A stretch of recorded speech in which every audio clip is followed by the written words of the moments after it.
किसी गांव में एक बूढ़ी माँ थी जो अपने बेटे और बहू के साथ रहती थी। परिवार सुखी संपन्न था, किसी तरह की कोई परेशानी नहीं थी। सभी लोग अपने जीवन में बहुत ही खुश थे।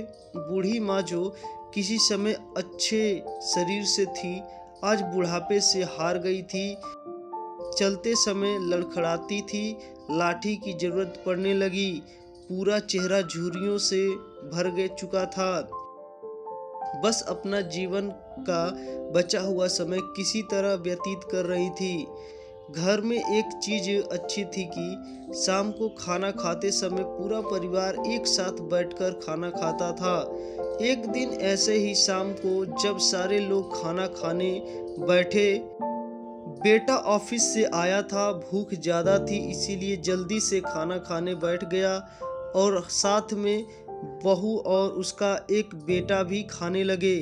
बूढ़े हाथ जैसे ही थाली उठाने के लिए थाली हाथ से छूट गई, थोड़ी दाल टेबल पे गिर गई।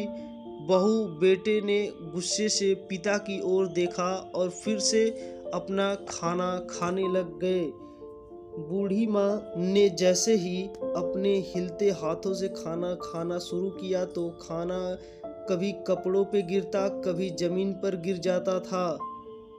बहू ने चिल्लाते हुए कहा, हे राम, कितनी गंदी तरह से खाती हैं, मन करता है कि इनकी थाली किसी अलग कोने में लगवा दें। बेटे ने भी ऐसे सिर हिलाया जैसे पत्नी की बात में सहमत हो। उसका बेटा यह सब मासूमियत से देख रहा था। अगले दिन बूढ़ी माँ की थाली उस टेबल से हटाकर एक कोने में लगवा दी गई। बूढ़ी माँ की डबडबाती आंखें सब कुछ देखते हुए भी कुछ बोल नहीं पा रही थी। बूढ़ी माँ रोज की तरह खाना खाने लगी। खाना कभी इधर गिरता और कभी उधर। छोटा बच्चा अपना खाना छोड़कर लगातार अपने दादी की तरफ देख रहा था।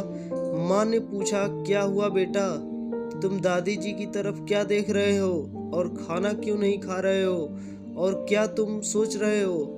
बच्चा बड़ी मासूमियत से बोला, माँ, मैं सीख रहा हूँ कि वृद्धों के साथ कैसा व्यवहार करना चाहिए। जब मैं बड़ा हो जाऊँगा और आप लोग बूढ़े हो जाओगे तो मैं भी आपको इसी तरह कोने में खाना खिलाया करूँगा।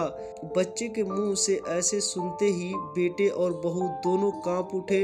शायद बच्चे की बात उनके मन में बैठ गई थी, क्योंकि बच्चा ने मासूमियत के साथ एक बहुत बड़ा सबक दोनों लोगों को दिया था।